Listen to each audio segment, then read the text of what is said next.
আসসালামু আলাইকুম। তো আজকের ক্লাসে আমরা কুমিল্লা বোর্ড 2024 একটি সৃজনশীল নিয়ে আলোচনা করব বা সৃজনশীলকে সমাধান করব। তো প্রথমে এটা একটা উদ্দীপক দেওয়া আছে।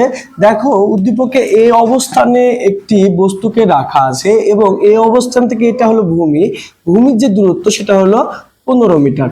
ওকে, বলা আছে এই অবস্থান থেকে একটি বস্তুকে মুক্তভাবে পড়তে দেওয়া হলো, এখান থেকে মুক্তভাবে পড়তে দেওয়া হলো, অর্থাৎ এখানে বাতাসের বাধা গ্রহণযোগ্য নয় এবং আসো বস্তুটি কত বেগে ভূমিতে আঘাত করবে, এটা হলো গ নম্বর প্রশ্ন। ঘ নম্বর প্রশ্নটা কি, পড়ন্ত অবস্থায় বস্তুটির কোন অবস্থানে বিভব শক্তি যান্ত্রিক শক্তির অর্ধেক হবে, এটা হলো পুরোপুরি উদ্দীপক এবং এই প্রশ্নটা আসছে কিন্তু কুমিল্লা বোর্ড 2024-এ। আসো সমাধান করি। প্রথমে আমরা করব গ নম্বর। তাহলে দেখো বলেছে কি বস্তুটি কত বেগে ভূমিকে আঘাত করবে। প্রথমে এই কথাটা দেখো, এই অবস্থান থেকে একটি বস্তুকে মুক্তভাবে পড়তে দেওয়া হলো, মুক্তভাবে যখন পড়ছে তখন কোন সূত্র হবে, পড়ন্ত বস্তুর সূত্র হবে এবং বস্তুটি কত বেগে ভূমিকে আঘাত করবে। তাহলে লেখো বস্তুটি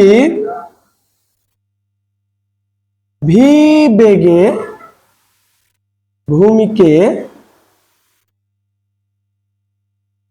আঘাত করবে। যখন বস্তুটি এই অবস্থানে আছে তখন তার একটা বেগ আছে, সে বেগটা আদি বেগ এবং এই বেগটার মান কত, 0।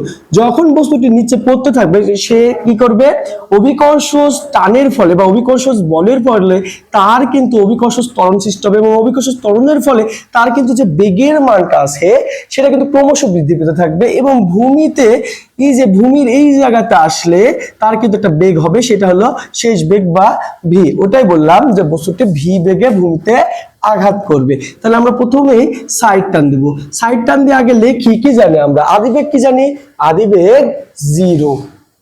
ওকে, এবং বস্তুটি দেখো মুক্তভাবে পড়ছে, তাহলে পড়ন্ত বস্তুর সূত্র হবে এবং পড়ন্ত বস্তুর সূত্র আসলে কি আসে, অভিকর্ষ ত্বরণ আসে এবং অভিকর্ষ ত্বরণ জি এর মান আমরা কিন্তু জানি, জি এর মান কত 9.8 ms ইনভার্স 2। এই ক্ষেত্রে দেখো কত উঁচুতে, মানে কত উঁচু থেকে পড়তেছে, 15 মিটার উচ্চতা থেকে পড়তেছে। তাহলে এইচ এর মান কত, উচ্চতা কত, 15 মিটার। তাহলে আমার মান বের করতে হবে ভি সমান ওয়াট। আমরা জানি কি জানি, আমরা পড়ন্ত বস্তুর সূত্র জানি এবং সেই সূত্র থেকে আমরা জানি কি ভি স্কয়ার সমান ই স্কয়ার প্লাস 2gh। ওকে, ভি স্কয়ার সমান ইউ স্কয়ার প্লাস 2gh এবং এখান থেকে আমার কোনটার মান বের করতে হবে, ভি এর মান। তাহলে এই স্কয়ারটা তো আমার রাখা যাবে না, স্কয়ারটাকে অবশ্যই পার করে দিলে কি হয়ে যাবে, রুট হয়ে যাবে। তাহলে কি you square plus 2gh, you এর মান কত দেখো এখান থেকে বসাও, ইউ এর মান কত 0 প্লাস 0 পর স্কয়ার দিলেও হয় না দিলেও হয়, কোনো সমস্যা নাই। 2 ইনটু জি এর মান কত 9.8, এইচ এর মান কত 15 মিটার। এবার এটার অ্যান্সার করতে হবে।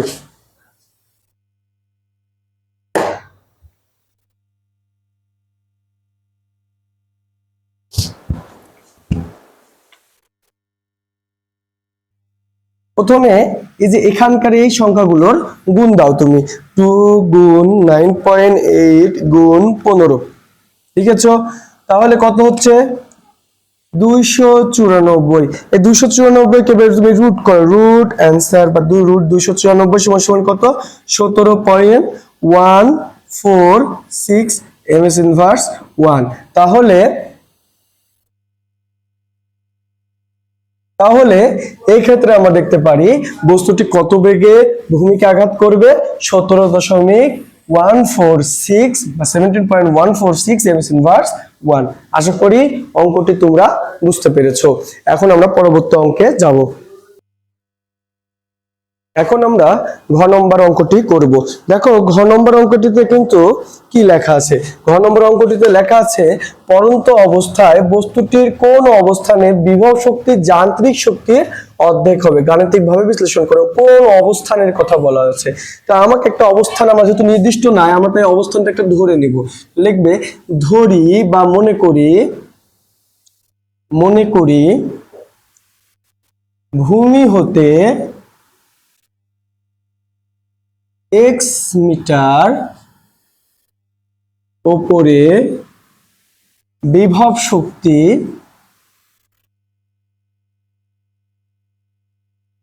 যান্ত্রিক শক্তির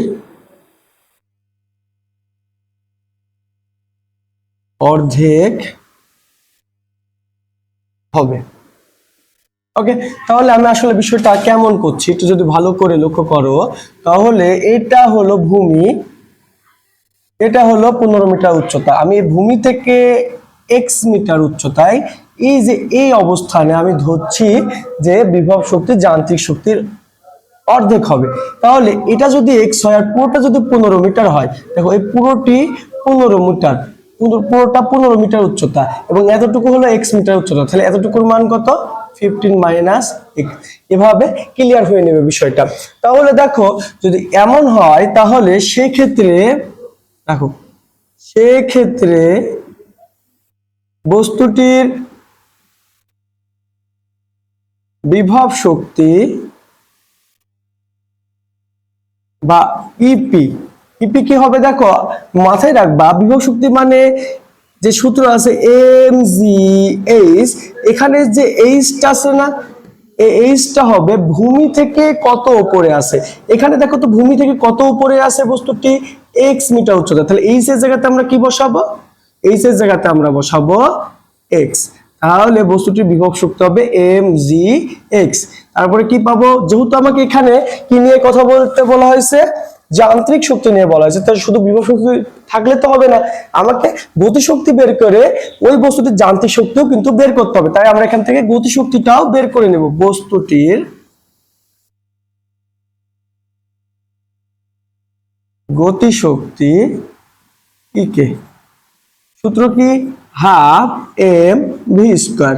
আবার আমরা ভি স্কোয়ার পরন্ত বস্তুর ভি স্কোয়ার সূত্র কি জানি, গুণ 2g, এখানে এইচ, এই ক্ষেত্রে এই যে এইচ এর ক্ষেত্রে মনে রাখবা গতি শক্তির ক্ষেত্রে বা গতি শক্তির এইচ এর ক্ষেত্রে কত নিচে নেমেছে, আমরা কি বললাম বিভব শক্তির ক্ষেত্রে ভূমি থেকে কত উপরে আছে এবং গতি শক্তির ক্ষেত্রে সে উপর থেকে কত নিচে নেমেছে সেটাই হবে উচ্চতা। গতি শক্তির ক্ষেত্রে উচ্চতা কত হবে, উপর থেকে সে কত নিচে নেমেছে।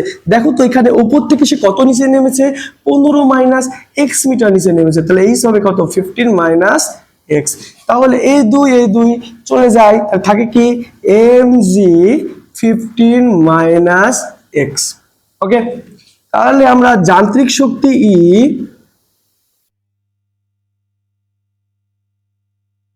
ই সমান সমান কি পাই, ইপি প্লাস ইকে। আমরা ইপি এবং ইকে এর মান বের করে ফেলছি, ওখান থেকে আমরা কি করব, যান্ত্রিক শক্তি ই এর মান নির্ণয় করব। যান্ত্রিক শক্তি ই কাজ কি, ইপি প্লাস ইকে। ইপির মান কি দেখো, ইপির মান হলো এম জি এক্স প্লাস ইকে এর মান কি এম জি 15 মাইনাস এক্স। মাথায় ঢুকলো? এবার আসো আমরা এখানের দিকে লক্ষ্য করি, দেখো বিভব শক্তি যান্ত্রিক শক্তির অর্ধেক। কি চাইছে, বিভব শক্তি কি হবে, যান্ত্রিক শক্তির অর্ধেক হবে। দেখো প্রশ্ন অনুসারে বিভব শক্তি ইপি যান্ত্রিক শক্তি ই এর কি হবে, অর্ধেক হবে। ইপির মান আমরা কি বের করছি, ইপির মান দেখো এম জি এক্স বার করছি এবং যান্ত্রিক শক্তি ই এর মান কত বের করছি, যান্ত্রিক শক্তি এর মান বের করছি M G X plus M G 15 minus X. Okay, এখন আসো এই যে দুই এপাশে ভাগ অবস্থায় আছে, যদি এপাশে চলে আসে তাহলে হয়ে যাবে গুণ, তাহলে কি হয়ে যাবে 2mgx equals to mgx plus mg 15 minus x। এবার এই mg কে পাশে নিয়ে আসো, তাহলে কি হবে 2mgx, এর পাশে এটা প্লাস ছিল, এই পাশে আসলে কি হয়ে যাবে, মাইনাস হয়ে যাবে। মাইনাস হয়ে গেলে কি হয়ে গেল দেখো mgx to mg 15 minus x। দুইটা mgx থেকে একটা mgx বাদ দাও, তাহলে থাকে কয়টা mgx, একটি mgx। mgx equals to mg 15 minus x। এটাকে এখানে নিয়ে আসো, দেখো mgx equals to mg 15 minus x। উভয় পক্ষ থেকে আমি কি বাদ দিতে পারি, mg বাদ দিয়ে দিতে পারি, থাকে কি x equals to 15 minus x।